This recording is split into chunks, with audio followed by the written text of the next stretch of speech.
യേശുവിൽ ഏറ്റവും പ്രിയമുള്ളവരെ, ഗുഡ്നസ് ടി വിയുടെ സഭയും സാക്ഷ്യവും എന്ന പരമ്പരയിലെ മറ്റൊരു എപ്പിസോഡിലേക്ക് മാന്യപ്രേക്ഷകരായ നിങ്ങളേവരെയും ഒത്തിരി സ്നേഹത്തോടെ സ്വാഗതം ചെയ്യുന്നു.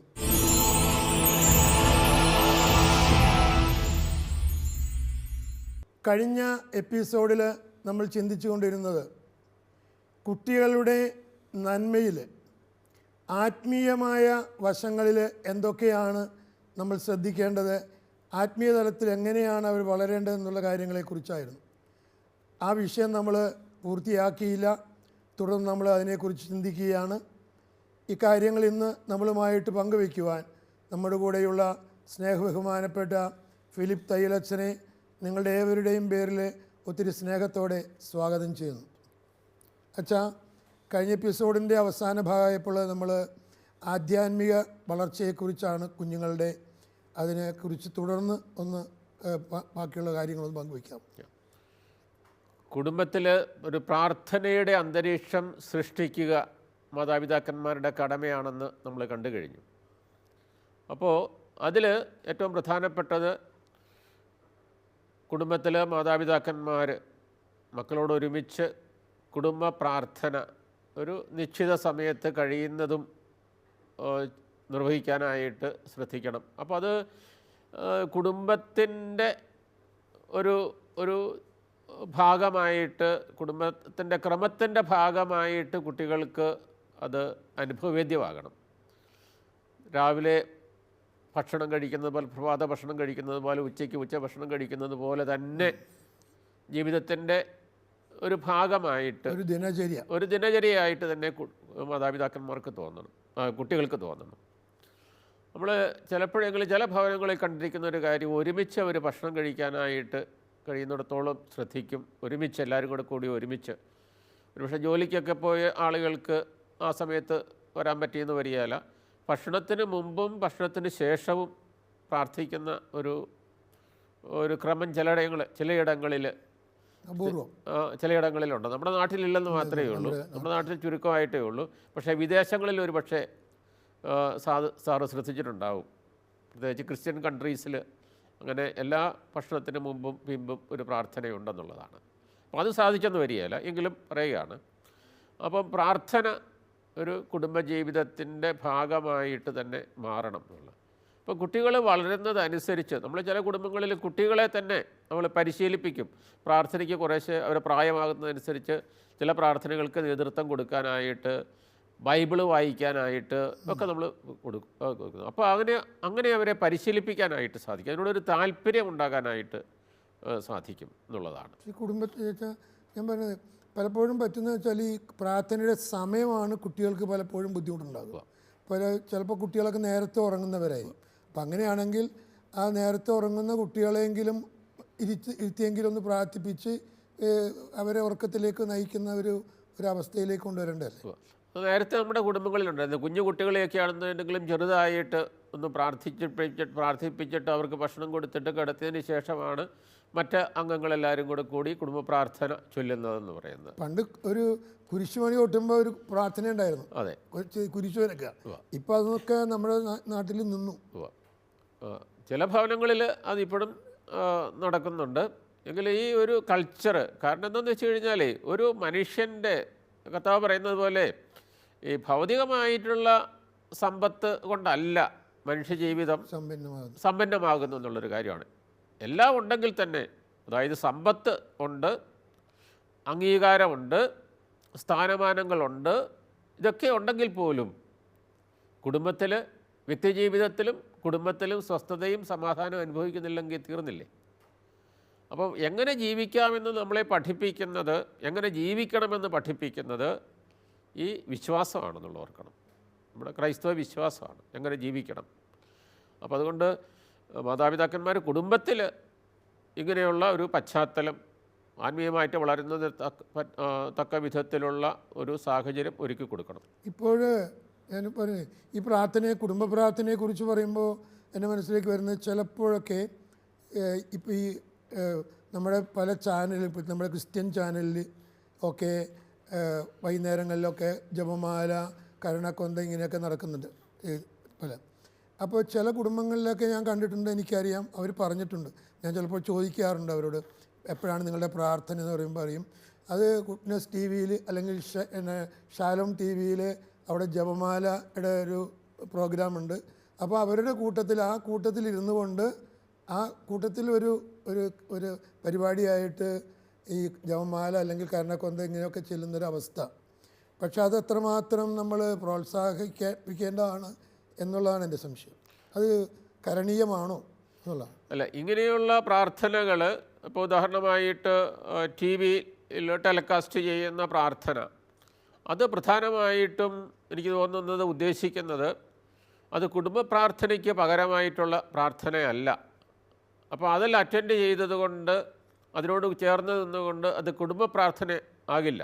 കുടുംബത്തിലെ എല്ലാവരും കൂടി ഒരുമിച്ച് വന്ന് അവർ ഒരുമിച്ച് പ്രാർത്ഥിക്കുന്നതാണ് കുടുംബ പ്രാർത്ഥന. അല്ലാതെ ഷെക്കിന ടി വിയുടെ കൂടെയോ അതുപോലെ ഗുഡ്നസ് ടി വിയോ മറ്റേതെങ്കിലും ഒരു ടി വിയുടെ കൂടെ ചിലരെങ്കിലും അങ്ങനെ പ്രാർത്ഥിക്കുന്നത് അതൊരു കുടുംബത്തിൻ്റെ പ്രാർത്ഥനയാവില്ല.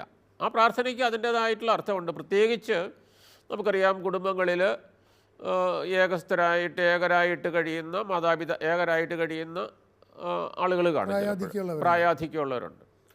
അപ്പോൾ അവർക്ക് കാണാനായിട്ട് അവർ ഒരു ദിവസം തന്നെ എത്രയോ കൊന്ത തനിയെ ചെല്ലുന്ന ആൾക്കാരുണ്ട്.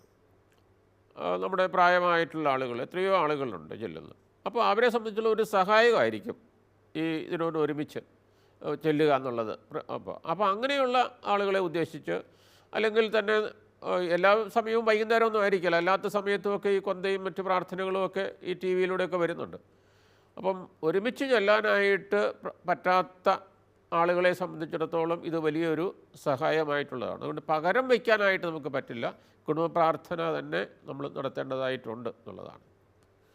പിന്നെ മറ്റൊരു കാര്യം മാതാപിതാക്കന്മാർ ശ്രദ്ധിക്കേണ്ടത്, കുടുംബത്തിൽ വിശ്വാസ പരിശീലനം ലഭിക്കുന്നതോടൊപ്പം തന്നെ നമുക്കറിയാം ഇടവകളിലുള്ള വിശ്വാസ പരിശീലനമുണ്ട്.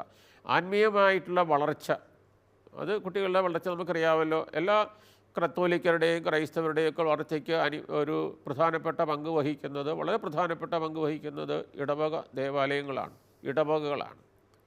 അവിടെ അനുദിനം അർപ്പിക്കപ്പെടുന്ന വിശുദ്ധ ബലിയുണ്ട്, അവിടെ പരികർമ്മം ചെയ്യപ്പെടുന്ന കൂദാശകളുണ്ട്, വിശുദ്ധ കുമ്പസാരം എന്ന കൂദാശ. അതുപോലെ തന്നെ വിശ്വാസ പരിശീലനത്തിന് വേണ്ടി കാറ്റക്കിസം ഉണ്ട്, മറ്റ് ഭക്തസംഘടനകളും ഒക്കെയുണ്ട്. അപ്പോൾ ഈ കുട്ടികളെ സംബന്ധിച്ചിടത്തോളം അവർക്ക് ചേരാവുന്ന ഭക്തസംഘടനകളിൽ അവരെ പങ്കെടുപ്പിക്കാനും അതോടൊപ്പം തന്നെ എല്ലാ ദിവസവും തന്നെ സാധിക്കുമെങ്കിൽ അങ്ങനെയുള്ള കുടുംബങ്ങളുണ്ട്. നമ്മൾ ഓർക്കണം, ഈ തിരക്കിനിടയിലും എല്ലാ ദിവസവും ഈ തിരക്കൊക്കെ ഉണ്ടെന്ന് പറഞ്ഞാലും ശരി, മാതാപിതാക്കന്മാരും മക്കളും ഒരുമിച്ച് അടുത്തുള്ള ദേവാലയത്തിൽ പോയി വിശുദ്ധ ബലിയിൽ പങ്കെടുത്തുകൊണ്ട് സ്കൂളിൽ പോകുന്നവരും ജോലിക്ക് പോകുന്നവരും ചുരുക്കമായിട്ടെങ്കിലും നമ്മുടെ സഭയിൽ സമൂഹത്തിൽ ഉണ്ടെന്ന് നമ്മൾ മനസ്സിലാക്കണം എന്നുള്ള കാര്യമാണ്. അപ്പോൾ വിശുദ്ധ ബലിയിൽ മാതാപിതാക്കന്മാരും മക്കളും ഒരുമിച്ച് പോവുക എന്നുള്ള ഒരു അനുദിനത്തിൽ സാധിക്കുമെങ്കിൽ. ഞാൻ അച്ഛനിത് പറയുമ്പോൾ ഞാൻ ഈ പ്രേക്ഷകർക്ക് വേണ്ടി എൻ്റെ ഒരു ചെറിയ ഒന്ന് അനുഭവം ചുരുക്കി പറയാം. ഞങ്ങൾ മാതാപിതാക്കന്മാർക്ക് 8 മക്കളാണ്, 2 ആണും 6 പെണ്ണും. അതിൽ 3 പേര് കന്യാസ്ത്രീകളാണ്. ഞങ്ങളുടെ മാതാപിതാക്കന്മാർ ഇങ്ങനെ അനുദിനം ജോലി ചെയ്ത് കഷ്ടപ്പെടുന്നവരായിരുന്നു. പള്ളിയിലേക്ക് പോകണമെന്നുണ്ടെങ്കിൽ അരമണിക്കൂർ നടക്കണം, തിരിച്ച് അരമണിക്കൂർ നടക്കണം. അന്ന് വേറെ മാർഗമൊന്നുമില്ല ഞങ്ങളൊക്കെ കുട്ടികളായിരിക്കുമ്പോൾ. അപ്പോൾ ഞങ്ങൾ എല്ലാവരെയും കൂട്ടിക്കൊണ്ട് ഈ അപ്പനും അമ്മയും ദിവസവും ഈ അരമണിക്കൂർ നടന്ന് പള്ളി പോകും, തിരിച്ച് അതുപോലെ തന്നെ. സ്കൂളിൽ പോകണമെന്നുണ്ടെങ്കിലും ആ സ്ഥലത്ത് തന്നെയുണ്ട് സ്കൂൾ, പള്ളി സ്കൂളാണ്, വീണ്ടും അരമണിക്കൂർ അങ്ങനെ നടക്കണം. അങ്ങനെ ഒരു നീണ്ട വർഷങ്ങൾ ഞങ്ങളെ അപ്പനും അമ്മയും നിഷ്കർഷയുടെ വിശ്വാസത്തിൽ വളർത്തിക്കൊണ്ടാണ് കുടുംബത്തിൽ നിന്ന് 3 പേര് സന്യാസിനികളായി തീർന്നത്. അപ്പോൾ ഇന്ന് ആ ഒരു അവസ്ഥയൊക്കെ മാറി ഞാൻ പറയണം. അപ്പോൾ മാതാപിതാക്കന്മാർ എന്തുമാത്രം കഷ്ടപ്പാടിൻ്റെ ഇടയിലും അവർ വിശ്വാസത്തിൽ വളർത്താനായിട്ട് സമയം കണ്ടെത്തി. അവരെ സംബന്ധിച്ചിടത്തോളം അന്ന് അവർക്ക് അറിയാമായിരുന്നു, കുട്ടികൾ വളരണമെന്നുണ്ടെങ്കിൽ ഇങ്ങനെയുള്ള ഈ ഒരു വിശ്വാസ പരിശീലനം ആവശ്യമാണ്, എങ്കിൽ മാത്രമേ ജീവിതത്തെ നന്നായിട്ട് മുമ്പോട്ട് കൊണ്ടുപോകാനായിട്ട് സാധിക്കുകയുള്ളൂ എന്നുള്ളതാണ്. ജീവിതത്തിലെ വെല്ലുവിളികൾ നേരിടാനായിട്ടും പ്രതിസന്ധികളിൽ പതറാതെ ജീവിക്കാനായിട്ടൊക്കെ സാധിക്കണമെങ്കിൽ വിശ്വാസം ആവശ്യമാണെന്ന് അവർക്കറിയാം. ഇതാണ് ഏറ്റവും വലിയ പരിശീലനം അവർ കൊടുത്തെന്നുള്ളതാണ്. ഇന്നിപ്പോൾ മാതാപിതാക്കന്മാർക്ക് കുഞ്ഞുങ്ങളെ പള്ളിയിലേക്ക് കൊണ്ടുപോകാനായിട്ട് താല്പര്യമില്ല. അവർ കൊണ്ടുവന്നാൽ അവർ ഇവരുടെ സ്വസ്ഥത നഷ്ടപ്പെടും, അവിടെ കിടന്ന് ഒച്ചയെടുക്കും ബഹളം എന്നൊക്കെ പറഞ്ഞുകൊണ്ട് മക്കളെ പലപ്പോഴും കൊണ്ടുപോകുന്നില്ല. ആ പേരിൽ ചിലപ്പോൾ പള്ളി പോകില്ലെന്ന് വരും. അത് ചിലപ്പോഴെങ്കിലും സംഭവിക്കുന്ന ഒരു കാര്യമാണ് കേട്ടോ. അത് അവർ മാതാപിതാക്കന്മാരെ സംബന്ധിച്ചിടത്തോളം അവർ പറയുന്നതിൻ്റെ അകത്തൊരു കുറച്ച് കാര്യമുണ്ട്. കുഞ്ഞുങ്ങളെ കൊണ്ട് പോയി കഴിയുമ്പോഴത്തേക്കും അവർ കരയുകയും ബഹളം ഉണ്ടാക്കുകയും മറ്റുള്ളവരുടെ ശ്രദ്ധ തിരിയുകയും ഒക്കെ ചെയ്യുന്ന, അത് ചിലപ്പോഴും ചില വികാരിച്ചന്മാർക്ക് അത് കാണുമ്പോഴത്തേക്കും അത് കേൾക്കുമ്പോഴത്തേക്കും ദേഷ്യം വരും. എന്തിനാ കുഞ്ഞുങ്ങളെ കൊണ്ടുവന്നെന്ന് ചോദിച്ചെന്നിരിക്കും, അതിന് അടങ്ങിയിരിക്കാൻ പറയും. അത് മാതാപിതാക്കന്മാർക്ക് ഒരു എന്താണ്, അവർക്കൊരു പ്രയാസം ഉണ്ടാകും ഇങ്ങനത്തെയുള്ളൊരു കമൻറ്റ്. അപ്പോൾ ഇതിന് നമ്മുടെ ഇടവകളിൽ തന്നെ ഒരു സംവിധാനം ചെയ്യേണ്ടതായിട്ടുണ്ട്. ചില പള്ളികളിലെ ചില പള്ളികളല്ല, വിദേശത്തെ മിക്ക പള്ളികളിലും കണ്ടിരിക്കുന്ന ഒരു കാര്യം എന്ന് പറയുന്നത്, കുഞ്ഞുങ്ങളെ കൊണ്ടുവന്ന് മാതാപിതാക്കന്മാരും കുഞ്ഞുങ്ങളും ഒരുമിച്ച് ഒരിടത്ത് മറ്റൊരു ശല്യവും മറ്റാർക്കും ഒരു ശല്യം ഉണ്ടാകത്തുള്ളൊരു ക്യാബിൻ പോലെ, അങ്ങനെ ഒരു പള്ളിയിൽ തന്നെ 2 സ്ഥലങ്ങൾ കാണും. അൾത്താരയുടെ അപ്പുറത്തും ഇപ്പുറത്തും, അല്ലെങ്കിൽ പള്ളിയുടെ ഏറ്റവും പിറകിൽ, അവർക്കെല്ലാം ഭംഗിയായിട്ട് ഇതിൽ പങ്കെടുക്കത്തക്ക വിധത്തിലുള്ള, അപ്പോൾ അത് കൂടായിരിക്കും. അപ്പോൾ അവിടെ നടക്കുന്നതെല്ലാം, പള്ളിയിൽ നടക്കുന്ന കാര്യങ്ങളിലെല്ലാം സജീവമായിട്ട് പങ്കെടുക്കാനായിട്ട് സാധിച്ചെന്നിരിക്കും. അപ്പോൾ കുട്ടികൾ അവിടെ കരയുകയോ വല്ലതൊക്കെ ചെയ്തു കഴിഞ്ഞാൽ അത് മറ്റുള്ളവർക്കതൊരു ശല്യമാകുകയില്ല. ഇനി കുട്ടികൾക്ക് വല്ലതും ഭക്ഷണം കൊടുക്കാനായിട്ടുള്ള സൗകര്യങ്ങളും എല്ലാം ഉണ്ട് അതിൻ്റെ അകത്ത്. അപ്പോൾ അങ്ങനെയുള്ള ഒരു സൗകര്യം കൂടി നമ്മൾ കൊടുക്കേണ്ടതായിട്ടുണ്ടെന്ന് എനിക്ക് തോന്നുന്നു. അതൊക്കെ കാലക്രമത്തിലൊക്കെ ചിന്തിക്കേണ്ടതായിട്ടുണ്ട് ഒരു കാര്യത്തെക്കുറിച്ച്. മറ്റൊരു കാര്യം, ഈ കോവിഡിന് സമയത്ത് നമുക്ക് ഈ കുർബാനയൊക്കെ ഓൺലൈനായിരുന്നു. ഈ കോവിഡെല്ലാം മാറി പള്ളികളെല്ലാം വീണ്ടും തുറന്നെങ്കിൽ ഇപ്പോഴും ഒരുപാട് ആളുകൾ ഇന്നും വീട്ടിലിരുന്ന് ഈ ഓൺലൈനിലൂടെ കുർബാനയിൽ പങ്കെടുക്കുന്ന ഒരുപാട് ആൾ, പ്രായമായവർ മാത്രമല്ല, ഒരുപാട് ചെറുപ്പക്കാർ പോലും ഉണ്ട്. അത് എനിക്ക് തോന്നുന്നത് അവരെ ബോധവൽക്കരിക്കണം എന്ന് സാവകാശം അത് സാറ് പറഞ്ഞത് ശരിയാണ്. അങ്ങനെ പള്ളിയിലുള്ള ആളുകളുടെ ഈ കുർബാനയിലുള്ള പങ്കെടുക്കലിൽ വരുന്ന ആളുകളുടെ എണ്ണം കുറവുണ്ട്. വീട്ടിലിരുന്ന് ഈ പറയുന്ന ഓൺലൈൻ കുർബാനയിലൊക്കെ പങ്കെടുക്കുന്ന, അത് വത്തിക്കാൻ തന്നെ അതിന് ശേഷം, ഈ കോവിഡിനൊക്കെ ശേഷം അത് അങ്ങനെയുള്ളതല്ല. നമ്മൾ ഫിസിക്കലായിട്ട് തന്നെ പള്ളിയിൽ പ്രസൻ്റ് ആയിരിക്കണം, അതാണ് ഏറ്റവും അഭികാമ്യമായിട്ടുള്ള കാര്യം എന്നൊക്കെ പറഞ്ഞിട്ടുണ്ട്. അത് വീണ്ടും ഓർമ്മിപ്പിക്കുകയൊക്കെ ചെയ്യേണ്ട ഒരു അവസ്ഥ വന്നിട്ടുണ്ട്, അത് ചെയ്യേണ്ടതായിട്ടുണ്ട്. ഇടവകയിൽ ഉള്ള വൈദികർ അതിനൊരു മുൻകൈ എടുക്കണം, പ്രോത്സാഹിപ്പിക്കാൻ. അപ്പോൾ ഞാൻ നമ്മൾ പറഞ്ഞു വരുന്നത്, കുട്ടികളുടെ ആത്മീയമായിട്ടുള്ള വളർച്ചയിൽ മാതാപിതാക്കന്മാർ ശ്രദ്ധിക്കണം. അത് ഇടവക അതിലൊരു നിർണായകമായിട്ടുള്ള പങ്ക് വഹിക്കുന്നുണ്ട്. അപ്പം അതുപോലെ തന്നെ കാറ്റക്കിസം വളരെ പ്രധാനപ്പെട്ടതാണ്, ബോധനം എന്നുള്ളതാണ്. അപ്പോൾ അതിൽ മാതാപിതാക്കന്മാർ ശ്രദ്ധിക്കേണ്ടതായിട്ടുണ്ട്. ചിലപ്പോഴെങ്കിലും ആ ഞായറാഴ്ച ദിവസങ്ങളിൽ, നമ്മുടെ കേരളത്തിലെ ഞായറാഴ്ചയാണല്ലോ സാധാരണയായിട്ട് വേദോപദേശം നടക്കുന്നത്, ചിലപ്പോഴെങ്കിലും അതിൽ നിന്നൊക്കെ ചില ദിവസങ്ങളിൽ ഒഴിവെടുക്കും. അതിൻ്റെ കാരണം എൻട്രൻസ് കോച്ചിങ് ഒക്കെ ഉണ്ട് എന്നൊക്കെ പറയുന്ന ഒരു കാര്യമുണ്ട്. പക്ഷേ എൻട്രൻസ് കോച്ചിങ്ങിന് പോകുന്ന കുട്ടികളുണ്ട് എങ്കിലും അവർ കാറ്റക്കിസം ഉപേക്ഷിക്കാതെ പോകുന്ന കുട്ടികളെ എനിക്കറിയാം. അങ്ങനെ വിടുന്ന മാതാപിതാക്കന്മാരെ അറിയാം. അപ്പം ജീവിതത്തിൽ കൊടുക്കേണ്ട ഒരു പ്രയോറിറ്റി എന്ന് പറയുന്നൊരു സംഗതിയുണ്ട്. അപ്പോൾ ഏതാണ് കൂടുതൽ പ്രാധാന്യം എന്നുള്ളൊരു കാര്യം, അതിനൊരു മാതാപിതാക്കന്മാരൊരു തീരുമാനം എടുക്കേണ്ടതാണ്. എന്താണ് ഏറ്റവും പ്രധാനപ്പെട്ടത് എന്താണ് എന്നുള്ളൊരു കാര്യമാണ്. ഇപ്പോൾ ലോകം മുഴുവനും നേടിയാലും നിൻ്റെ ആത്മാവ് നശിച്ചാൽ എന്ത് ഫലം എന്നുള്ളൊരു കാര്യമാണ്. ആത്മാവിൻ്റെ രക്ഷയും ഏറ്റവും പ്രധാനപ്പെട്ടതാണെന്ന് മനസ്സിലാക്കേണ്ടതായിട്ടുണ്ട്. അപ്പോൾ ഇങ്ങനെ പല തലങ്ങളിൽ മാതാപിതാക്കന്മാർ, നമ്മൾ ഉത്തരവാദിത്വപൂർണ്ണമായിട്ടുള്ള മാതൃത്വവും പിതൃത്വവും എന്ന് പറയുമ്പോൾ നമ്മൾ രണ്ടാമത്തെ കാര്യമാണ് നമ്മൾ ചിന്തിച്ചു വരുന്നത് കുട്ടികളുടെ നന്മ എന്ന് പറയുന്നത്. അപ്പം കുട്ടികളുടെ നന്മ മുമ്പിൽ കണ്ടുകൊണ്ട് ശാരീരികവും ബുദ്ധിപരവും മാനസികവും അതുപോലെ തന്നെ ആത്മീയവുമായിട്ടുള്ള വളർച്ചയിൽ മാതാപിതാക്കന്മാർ ശ്രദ്ധിക്കണം എന്നുള്ളതാണ്. ഇതുപോലെ തന്നെ കുട്ടികൾ ബാല്യം വിട്ട് കൗമാരത്തിലേക്ക് വരുന്നൊരു കാലഘട്ടം, കൗമാരത്തിലേക്ക് പ്രവേശിക്കുമ്പോൾ, അപ്പോൾ അവിടെയും ജാഗ്രത തീർച്ചയായിട്ടും പാലിക്കേണ്ടതുണ്ട്. നമുക്കറിയാം, വഴിതെറ്റിപ്പോകുന്ന കൗമാരങ്ങൾ, അത് നമ്മൾ ഈ അടുത്ത നാളിലൊക്കെ കൂടുതലായിട്ട് ഇതേക്കുറിച്ച് കണ്ടുവരികയാണ്. ചിലപ്പോഴെങ്കിലും നമ്മുടെ കൺമുമ്പിൽ തന്നെ അതിന് നമുക്ക് ഉദാഹരണങ്ങളുണ്ട്. കുട്ടികൾ വഴിവിട്ടു പോകുന്ന, കാരണം ഇന്നത്തെ സാഹചര്യം അതാണ് എന്നുള്ളതാണ്. കാരണം കൂടെയുള്ളവരുടെ കുട്ടികളുടെയൊക്കെ ഒരു സ്വാധീനമുണ്ട്. അപ്പോൾ ഇവിടെ സംഭവിക്കുന്ന ചിലപ്പോഴെങ്കിലും മാതാപിതാക്കന്മാർ വേണ്ട വിധത്തിൽ അവരെ പിൻചെല്ലുന്നതിൽ ചിലപ്പോഴെങ്കിലും ഒരു പരാജയപ്പെടുന്നുണ്ടെന്നുള്ളതാണ്. അപ്പം അവർക്ക് ഈ കൗമാരത്തിലേക്ക് പ്രവേശിക്കുമ്പോൾ അവരുടെ കുട്ടികളുടെ ജീവിതത്തിൽ അവരുടെ മാനസികമായിട്ടുള്ള ഭാവങ്ങളിലുള്ള മാനസിക ഭാവത്തിലുള്ള വ്യത്യാസം മനസ്സിലാക്കാനായിട്ട് മാതാപിതാക്കന്മാർക്ക് സാധിക്കണം എന്നുള്ളതാണ്. കാരണം അവർക്കൊരു ബോധ്യം വന്നു കഴിഞ്ഞു, ഞങ്ങൾ ഇനിമേൽ കുട്ടികളല്ല, ഞങ്ങളുടെ ബാല്യം കഴിഞ്ഞു, കൗമാരത്തിലേക്ക് ഞങ്ങൾ പ്രവേശിച്ചു, ഞങ്ങൾക്ക് തന്നെ സ്വയമായിട്ട് തീരുമാനം എടുക്കാനും നടപ്പാക്കാനും സാധിക്കും. ഇപ്പോൾ ഒരു ഇൻഡിപെൻഡൻസ് മനസ്സിൽ ഇങ്ങനെ സ്വയം പ്രഖ്യാപിച്ചു കഴിഞ്ഞു. ഐഡൻറ്റിറ്റിയെക്കുറിച്ചുള്ളൊരു തങ്ങളുടെ അനന്യതയെക്കുറിച്ചുള്ള അവബോധം ഉണ്ടായിക്കഴിഞ്ഞു. എനിക്കിനി എൻ്റെ പേരൻസിനെ ഡിപ്പെൻഡ് ചെയ്യേണ്ട കാര്യമൊന്നുമില്ല, ആശ്രയിക്കേണ്ട കാര്യമില്ല എന്നുള്ളൊരു കാര്യം. അപ്പം കുറച്ചുകൂടെ സ്വാതന്ത്ര്യം സ്വയമായിട്ട് പ്രഖ്യാപിക്കാനായിട്ടുള്ള ഒരുപക്ഷെ അറിയാതെ തന്നെ ഒരു സൈക്കോളജിക്കലായിട്ട് മാനസികമായിട്ടുണ്ടാകുന്നൊരു ഭാവമായിരിക്കാം. അപ്പം കുറച്ച് സ്വാതന്ത്ര്യം എടുത്തെന്നിരിക്കും. വിശാലമായിട്ടുള്ള ലോകം വന്നു കഴിഞ്ഞു. മറ്റേത് മാതാപിതാക്കന്മാരെ കുടുംബത്തിലെ അംഗങ്ങളെയും പിന്നെ കുറച്ച് കുട്ടികളെയൊക്കെ ചുറ്റിപ്പറ്റിയിരുന്നതാണെങ്കിൽ പ്രായമായി കുറച്ചുകൂടെ കൗമാരത്തിലേക്കൊക്കെ പ്രവേശിക്കുമ്പോൾ പരിചയമുള്ള ആളുകളുടെ എണ്ണം കൂടുന്നു, ലോകം കുറച്ചുകൂടെയൊക്കെ പരിചയമുള്ള ലോകം കുറച്ചുകൂടെ വിശാലമാകുന്നുള്ളൊരു കാര്യമാണ്. അപ്പം വിശാലമായിട്ടുള്ള ലോകം വർണ്ണശബളമായിട്ടും അനുഭവപ്പെടും എന്നുള്ളതാണ്.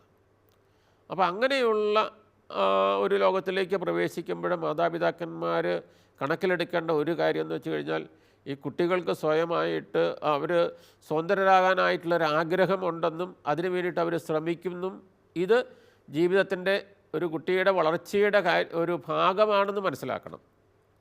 അപ്പോൾ അങ്ങനെയുള്ളപ്പോൾ കൂടുതൽ കരുതലോടുകൂടി ആണ് ആ കുട്ടിയുടെ വളർച്ചയിൽ ശ്രദ്ധിക്കേണ്ടത്. അപ്പോൾ ഇത് ഞാൻ പറയുന്നത് കേൾക്കുന്നില്ല, എന്നെ അനുസരിക്കുന്നില്ല, തോന്നിയ പോലെയാണ് ചെയ്യുന്നത്, ഇങ്ങനെയൊക്കെയുള്ളൊരു പിന്നെ സപ്രസ് ചെയ്യാനായിട്ടുള്ള ഒരു മനോഭാവം മാതാപിതാക്കന്മാർക്ക് ചിലപ്പോഴുണ്ടായിന്ന് വരും. അടിച്ചമർത്തുക എന്നുള്ളതാണ്. ഇപ്പോഴും ശരിയാണ്, ആ കുഞ്ഞുങ്ങൾ അവരുടെ തന്നെ മക്കളാണ്, പക്ഷേ പ്രായമായി വരുന്ന മക്കളാണ്, പ്രായമായ മക്കളാണെന്നുള്ളൊരു ചിന്ത മാതാപിതാക്കന്മാർക്ക് വേണം. അപ്പോൾ കുറച്ചുകൂടി സ്വാതന്ത്ര്യം കൊടുക്കാനായിട്ടും അവരുടെ അഭിപ്രായങ്ങൾ തേരാനായിട്ടും അവരോട് ചിലപ്പോൾ അഭിപ്രായം ചോദിക്കാനായിട്ടും ഒക്കെ തയ്യാറാകണം. ഇതുവരെ കുട്ടികൾക്ക് വേണ്ടിയിട്ട് വസ്ത്രം തിരഞ്ഞെടുക്കുന്നതും ഒക്കെ മാതാപിതാക്കന്മാരായിരിക്കും, ഷൂ തിരഞ്ഞെടുക്കുന്നതുമൊക്കെ മാതാപിതാക്കന്മാരായിരിക്കും. പക്ഷേ പിന്നീട് ഒരു കൗമാരത്തിലേക്കൊക്കെ പിന്നീടുമ്പോഴത്തേക്കും അല്ലെങ്കിൽ ആ സ്റ്റേജിലേക്ക് വരുമ്പോഴത്തേക്കും വരാൻ തുടങ്ങുമ്പോഴത്തേക്കും കുട്ടികളുടെ അഭിപ്രായം കൂടെ അന്വേഷിക്കണം. അച്ഛനത് പറയുമ്പോഴേ ഈ പ്രായത്തിലാണല്ലോ അവർ സ്കൂളിലും അല്ലെങ്കിൽ സ്കൂളിൽ നിന്ന് കോളേജിലേക്ക് കയറി വരുന്നത്. ആ പ്രായത്തിൽ പലപ്പോഴും കാണുന്നത് വെച്ചാൽ അവിടെ ഉണ്ടാകുന്ന കൂട്ടുകെട്ടുകൾ വളരെ അപകടകരമായി. ഇപ്പോൾ പ്രത്യേകിച്ച് സ്കൂളുകളിൽ കുട്ടികൾ മയക്കുമരുന്നിലേക്ക് പോകുന്ന ഒരു ഇതുണ്ട്. മയക്കുമരുന്ന് അവർ കഴിക്കുന്നത് മാത്രമല്ല, അതിൻ്റെ വിൽപ്പനക്കാരായിട്ടൊക്കെ പല ആളുകളും ഇവർ ദുരുപയോഗിക്കുന്നുണ്ട്. അപ്പോൾ എൻ്റെ മനസ്സിൽ പലപ്പോഴും തോന്നുന്നത് ഈ മാതാപിതാക്കന്മാർ മക്കളെ സ്കൂളിലേക്ക് വിടുന്നുണ്ട്, പൈസ മുടക്കുന്നുണ്ട്, അവർ പലരും പ്രൊവൈഡ് ചെയ്യുന്നുണ്ട്. പക്ഷേ എത്ര മാതാപിതാക്കന്മാർ ഫോളോ അപ്പ് ചെയ്യുന്നുണ്ട്? അതായത് സ്കൂളിലൊന്ന് പോവുക, അവരുടെ അധ്യാപകരെ കാണുക, ഇവർ സ്കൂളിൽ വരുന്നുണ്ടോ, സ്കൂളിൽ വീട്ടിൽ നിന്ന് പോന്നിട്ട് സ്കൂളിൽ എത്താത്ത പിള്ളേരുണ്ട്, അവർ വേറെ വല്ലയിടത്തുമൊക്കെ ചുറ്റിക്കറങ്ങി നടക്കുന്നുണ്ട്. അപ്പോൾ അങ്ങനെയുള്ളൊരു ആ ഒരു കാര്യം കൂടെ ഈ മേഖലയിൽ ശ്രദ്ധിക്കേണ്ടതുണ്ടെന്ന് എനിക്ക് തോന്നുന്നു. തീർച്ചയായിട്ടും ഒരു ജാഗ്രത പാലിക്കേണ്ടതായിട്ടുണ്ട്. ഈ കുട്ടികളുടെ അവരുടെ കൂട്ടുകെട്ട് ആരോടൊക്കെയാണ്, അവരുടെ കൂട്ടുകാരൊക്കെയാണ് എന്നുള്ളത് അറിയേണ്ടതുണ്ട്. ആ കൂട്ടുകാരുടെ പശ്ചാത്തലം എന്താണെന്നുള്ളൊരു കാര്യമാണ്. സാറ് പറഞ്ഞതുപോലെ ഇപ്പോൾ ഈ മയക്കുമരുന്നുകളുടെ ഉപയോഗം എന്ന് പറയുന്നത് കുട്ടികളെ തന്നെ ഇതിനൊരു ഏജൻസായിട്ട് ആളുകൾ ഇങ്ങനെയുള്ള മയക്കുമരുന്നുകളുടെ കച്ചവടം വിപുലമായിട്ട് നടത്തുന്ന ആൾക്കാർ സ്കൂളുകളിലെ കുട്ടികളെ കേന്ദ്രീകരിച്ചുകൊണ്ട് നടത്തുന്നുണ്ട്. അപ്പോൾ ഒരു കുട്ടി ഇതിന് അടിപ്പെട്ട് കഴിഞ്ഞാൽ ഇതിനൊക്കെ നല്ല വിലയാണ്. അപ്പോൾ ഇത് വാങ്ങിക്കണമെന്നുണ്ടെങ്കിൽ ഇത് ഒരു ഏജൻ്റായിട്ട് പ്രവർത്തിച്ചു കഴിഞ്ഞാൽ, മറ്റു കുട്ടികളെ സ്വാധീനിച്ചു കഴിഞ്ഞാൽ അതിൽ നിന്ന് കിട്ടുന്ന വരുമാനം കൊണ്ട് ഇത് ഈ സ്വന്തം കാര്യം നടത്തും പോകാം. അപ്പോൾ അങ്ങനെ കുട്ടികളെ വലയിൽ അകപ്പെടുത്തുന്ന കൂട്ടുകാരുണ്ടെന്നുള്ളത്, മറ്റു കുട്ടികളെ വലയിൽ അകപ്പെടുത്തുന്നവരുണ്ട്. അപ്പോൾ അത് ചിലപ്പോഴെങ്കിലും ചുരുക്കമായിട്ട്. അപ്പോൾ അതുകൊണ്ട് മാതാപിതാക്കന്മാർ ഈ കുട്ടികളുടെ വളർച്ചയിൽ, അതുപോലെ തന്നെ കുട്ടികളുടെ വളർച്ചയിൽ മാതാപിതാക്കന്മാർ മറ്റൊരു കാര്യം കൂടെ ശ്രദ്ധിക്കേണ്ടതാണ്. ഈ വളർച്ച മനസ്സിലാക്കിക്കൊണ്ട് അവർക്ക് ലഭിക്കേണ്ടതായിട്ടുള്ള അറിവുകൾ കൂടി അവർക്ക് നൽകേണ്ടതായിട്ടുണ്ട്. ഉദാഹരണമായിട്ട് ലൈംഗികമായിട്ടുള്ള ഒരു അറിവ് അവരുടെ പ്രായം അനുസരിച്ചുകൊണ്ട് തന്നെ അമ്മമാർ അവരുടെ പെൺമക്കളോടും അതുപോലെ തന്നെ പിതാക്കന്മാർ അവരുടെ ആൺമക്കളോടുമൊക്കെ വേണ്ടത്ര വിധത്തിലുള്ള ഒരു അറിവ് പക്വത ആയിട്ട് എങ്ങനെയാണ് ഈ വളർച്ച നിങ്ങളുടെ ശരീരത്തെ ബാധിക്കുന്നത്, ലൈംഗികതയെ ബാധിക്കുന്നതെന്നൊക്കെ ഉള്ളത് പറഞ്ഞു കൊടുക്കേണ്ടതായിട്ടുണ്ട്. ശരിയായിട്ടുള്ളൊരു വിദ്യാഭ്യാസം തന്നെ മാതാപിതാക്കന്മാർ നൽകേണ്ടതായിട്ടുണ്ട്, അതുപോലെ തന്നെ സ്കൂളുകളിൽ നൽകേണ്ടതായിട്ടുണ്ട്. അല്ലെങ്കിൽ എന്താണ് സംഭവിക്കുന്നത് വെച്ച് കഴിഞ്ഞാൽ ശരിയായിട്ടുള്ള അറിവ് ലഭിക്കാതെ തെറ്റായിട്ടുള്ള അറിവ് ലഭിച്ച് വഴിതെറ്റിപ്പോകാനായിട്ടുള്ള ഇടയുണ്ട്. അതുകൊണ്ട് മാതാപിതാക്കന്മാർ മക്കൾക്ക് ശരിയായിട്ടുള്ള ലൈംഗിക വിദ്യാഭ്യാസം കൂടി നൽകാനായിട്ട് ശ്രദ്ധിക്കേണ്ടതുണ്ട് മക്കളുടെ കൗമാര കാലഘട്ടത്തിൽ എന്നുള്ളതാണ്. അപ്പോൾ നമ്മൾ പറഞ്ഞു വരിക, കൗമാരത്തിലേക്ക് പ്രവേശിക്കുന്ന മക്കളെ അവർ ശ്രദ്ധാപൂർവം പിഞ്ചെല്ലാനായിട്ടും അവരുടെ കൂട്ടുകെട്ടുകൾ ആരോടൊക്കെയാണെന്നും എങ്ങനെയുള്ള കൂട്ടുകാരാണെന്നും മനസ്സിലാക്കാനായിട്ടും വേണ്ടത്ര സ്നേഹപൂർവമായിട്ടുള്ള നിർദ്ദേശങ്ങളും പ്രോത്സാഹനവും തിരുത്തലുകളും അംഗീകാരവും അതോടൊപ്പം തന്നെ ഉത്തരവാദിത്വത്തോടു കൂടിയുള്ള സ്വാതന്ത്ര്യം നൽകാനുമായിട്ട് മാതാപിതാക്കന്മാർ ശ്രദ്ധിക്കണം എന്നുള്ളത്. എന്നുവെച്ചാൽ ആരോഗ്യപരമായ ഒരു അറിവാണ് കൊടുക്കേണ്ടത്. ഭയത്തിൻ്റെ അല്ലെങ്കിൽ ഭീഷണിയുടെയോ ഭയപ്പെടുത്തുന്നതല്ല. അപ്പോൾ അങ്ങനെ അപ്പോൾ ഈ കാര്യത്തിലാണ് അപ്പം മക്കളുടെ നന്മ എന്ന് പറയുമ്പോൾ ഈ കാര്യമെല്ലാം കണക്കിലെടുക്കേണ്ടതായിട്ടുണ്ട്. മക്കളുടെ നന്മ വിവാഹ ജീവിതത്തിൽ ഉത്തരവാദിത്വപൂർണ്ണമായിട്ടുള്ള മാതൃത്വവും പിതൃത്വവും എന്ന് പറയുമ്പോൾ നമ്മൾ ദമ്പതികളുടെ നന്മയെക്കുറിച്ച് കഴിഞ്ഞ ഒരു എപ്പിസോഡിൽ സംസാരിച്ചു. പിന്നെ കഴിഞ്ഞ 2 എപ്പിസോഡുകളിൽ ഈ എപ്പിസോഡടക്കം മക്കളുടെ നന്മയെക്കുറിച്ച് പറഞ്ഞു. ഇനി നമ്മൾ സഭയുടെ നന്മ, സമൂഹത്തിൻ്റെ നന്മ, നമ്മളതിനെക്കുറിച്ച് കൂടുതലായിട്ട് സംസാരിക്കേണ്ടതില്ല. അപ്പം സഭയുടെ നന്മ എന്ന് പറയുമ്പോൾ ഈ കുഞ്ഞുങ്ങളെ, ദമ്പതികൾ ജന്മം കൊടുക്കുന്ന കുഞ്ഞുങ്ങളെ സഭയ്ക്ക് ഉപകാരപ്രദമാകത്തക്ക വിധത്തിൽ സഭയുടെ വളർച്ച മുമ്പിൽ കണ്ടുകൊണ്ട് സഭയ്ക്ക് വേണ്ടപ്പെട്ടവരായിട്ട് വളർത്താനായിട്ട് സാധിക്കണം. അവരിലൂടെ സഭ വളരണം. സഭയെന്ന് പറയുന്നത് ഇവരൊക്കെ ഉൾപ്പെട്ടുകൊണ്ടുള്ള ഒരു ഇതാണ്, സഭയുടെ നന്മയ്ക്ക് വേണ്ടിയിട്ട്. ഇവരെ കൊണ്ട് സഭയ്ക്ക് എന്തെങ്കിലും നന്മയുണ്ടാകണം എന്നുള്ളതാണ്. സഭാസമൂഹത്തിന് നന്മയുണ്ടാകണം, സമൂഹത്തിന് നന്മയുണ്ടാകണം എന്നുള്ളതാണ്. സഭയ്ക്കും സമൂഹത്തിനും ഉള്ളൊരു കാര്യമാണ്. കാരണം നമുക്കറിയാമല്ലോ, സഭയുടെ ഭാവി എന്ന് പറയുന്നത് ഈ കുഞ്ഞുങ്ങളിലൂടെയാണ്. നമുക്കറിയാമല്ലോ, ഓരോ തലമുറയും കടന്നു പോവുകയാണ്. അപ്പോൾ സഭയുടെ ഭാവി, സഭയുടെ വളർച്ച എന്ന് പറയുന്നത് ഈ കുഞ്ഞുങ്ങളിലാണ്.